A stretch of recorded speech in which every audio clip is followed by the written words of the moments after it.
ഉദ്ഘാടനം കഴിഞ്ഞിട്ടും പ്രവർത്തനം ആരംഭിക്കാത്ത തൊടുപുഴ ബസ് സ്റ്റാൻഡ് ലഹരി സംഘത്തിന്റെ കേന്ദ്രം. പരിസരത്ത് നിന്ന് ഉപേക്ഷിച്ച സിറിഞ്ചുകളും മരുന്നുകളും കണ്ടെത്തി 24 വാർത്താ സംഘം. ഡോക്ടറുടെ കുറിപ്പടിയില്ലാതെ ലഭിക്കാത്ത മരുന്നുകളുടെ ബോട്ടിലുകളും കണ്ടെത്തിയിട്ടുണ്ട്. രാപകൽ ഭേദമില്ലാതെ ലഹരി സംഘം ബസ് സ്റ്റാൻഡ് താവളമാക്കുകയാണെന്ന് നാട്ടുകാർ പറയുന്നു. 24 പ്രൈം ടൈം എക്സ്ക്ലൂസീവ്.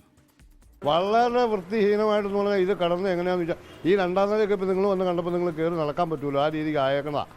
കള്ളുകൂടി വിചാരി തന്നെ ഇതിനകത്തുള്ള ഇതെല്ലാം ചെയ്തെല്ലാം കഴിഞ്ഞപ്പോഴത്തേക്ക് ഈ ഇവിടെ തന്നെ കടന്ന് എങ്ങനെയാണ് ഇവിടെ കടന്ന സ്ഥലം കണ്ട ഒരു മനുഷ്യൻ കയറി വരും, അത്ര അടയ്ക്കുമായിരുന്നു. പോലീസുകാർ 2-3 പ്രാവശ്യം കയറി വന്ന് ബംഗാളികളെ അടിച്ചു ഓടിച്ചതിനൊക്കെ ശേഷം ഇയാൾ ഇവിടെ നിരന്തരം ഇയാൾ പോലീസുകാരെ വിളിച്ചു വരുത്തി.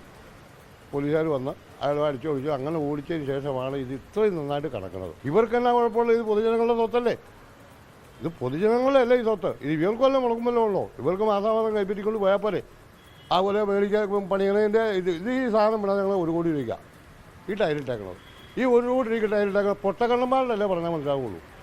5 ലക്ഷം രൂപ വേണ്ടി ടാർ ചെയ്യാൻ പാടില്ലേ, അത് ചെയ്താൽ പോരെ. പൊതുജനങ്ങളുടെ കാശിൽ ഇവർക്ക് മുടക്കുമല്ലോ ഉള്ളൂ, ഒന്നുമില്ല. ഒന്നും ചെയ്യല, ഇത് നന്നാകില്ല, ഇത് നന്നാകരുത് എന്നുള്ള അഭിപ്രായം സമ്മതിക്കുന്നില്ല. അതാണ് എൻ്റെ ഉദ്ദേശം. ലാൽകൃഷ്ണൻ വിവരങ്ങളുമായി തൊടുപുഴയിൽ നിന്ന് ചേരുന്നുണ്ട്. ലാൽകൃഷ്ണൻ, ഉദ്ഘാടനം കഴിഞ്ഞിട്ടും അത് പ്രവർത്തനം ആരംഭിക്കാതെ ഇപ്പോഴും ആ നിലയിൽ തുടരുന്നത് എന്തുകൊണ്ടാണ്? അവിടെ ലഹരി സംഘത്തിന്റെ താവളമായി അത് മാറുന്നു എന്നുള്ള ഗുരുതരമായ ആക്ഷേപങ്ങൾ തെളിവുകൾ സഹിതം നാട്ടുകാർ തന്നെ മുന്നോട്ട് വെക്കുന്നു.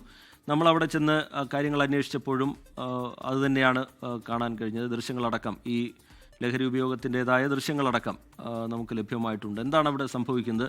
പോലീസിന്റെ ഭാഗത്ത് നിന്ന് ഇടപെടൽ ഉണ്ടാവുന്നില്ലേ ലാൽകൃഷ്ണൻ?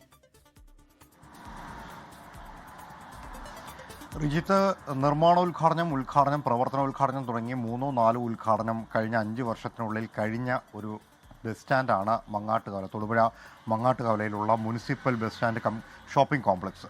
പക്ഷേ ഇതുവരെ അവിടെ ഒരു പ്രവർത്തനം ആരംഭിച്ചിട്ടില്ല എന്നുള്ളതാണ് വസ്തുത. നമ്മൾ ഈ പ്രവർത്തനം ആരംഭിക്കാതെ ഇത്ര ഉദ്ഘാടനം കഴിഞ്ഞിട്ടും ഇതുവരെ പ്രവർത്തനം ആരംഭിക്കാത്തൊരു കെട്ടിടം എന്ന നിലയിൽ ആ വാർത്ത ശ്രദ്ധയിൽപ്പെട്ട് അതെടുക്കാൻ വേണ്ടി പോകുന്ന സമയത്താണ് 1-ാം നിലയിൽ ലഹരി വസ്തുക്കളുടെ വ്യാപകമായ ഉപയോഗം കണ്ടത്. അത് ആദ്യഘട്ടത്തിൽ 2-3 ബിയർ ബോട്ടിലുകളും മദ്യക്കുപ്പികളും സിഗരറ്റ്, ബീഡി തുടങ്ങിയവയായിരുന്നുവെങ്കിൽ പോകെ ആ കെട്ടിടം നമ്മൾ കൂടുതൽ പരിശോധിക്കുന്ന സമയത്താണ് സിറിഞ്ചുകൾ, സൂചികൾ, അതോടൊപ്പം ചില കെമിക്കലുകൾ എന്നിവയെല്ലാം ആ ഭാഗത്ത് നിന്ന് കണ്ടെത്തിയത് ഇഞ്ചക്ഷൻ ഉപയോഗിക്കുന്നത്, അതായത് ഡോക്ടറുടെ കുറിപ്പടിയില്ലാതെ ഇഞ്ചക്ഷന് ലഭിക്കില്ലാത്ത, മരുന്ന് കടയിൽ നിന്ന് ലഭിക്കില്ലാത്ത ചില ബോട്ടിലുകൾ കൂടി അവിടെ നിന്ന് നമ്മൾ കണ്ടു. അത് ശ്രദ്ധയിൽപ്പെട്ടു.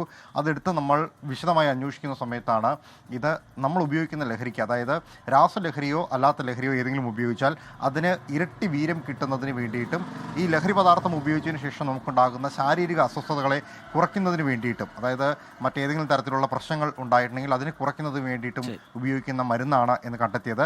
ഉടൻ തന്നെ നമ്മൾ സൈക്കോളജിസ്റ്റിനെ സമീപിച്ച സമയത്ത് ഇത്തരം മരുന്നുകൾ വ്യാപകമായി ഉപയോഗിക്കപ്പെടുന്നത് അന്യസംസ്ഥാന തൊഴിലാളികളാണ് എന്ന കാര്യം കൂടി ശ്രദ്ധയിൽപ്പെട്ടിട്ടുണ്ട്. ശരി, ലാൽകൃഷ്ണൻ തൊടുപുഴയിൽ നിന്ന് വിശദാംശങ്ങൾ പങ്കുവയ്ക്കുകയായിരുന്നു. എന്തായാലും പോലീസിന്റെ അടക്കം കർശനമായ ഇടപെടൽ മേഖലയിൽ ഉണ്ടാകും എന്ന് നമുക്ക് പ്രതീക്ഷിക്കാം. ലാൽകൃഷ്ണൻ വിവരങ്ങൾ പങ്കുവയ്ക്കുകയായിരുന്നു.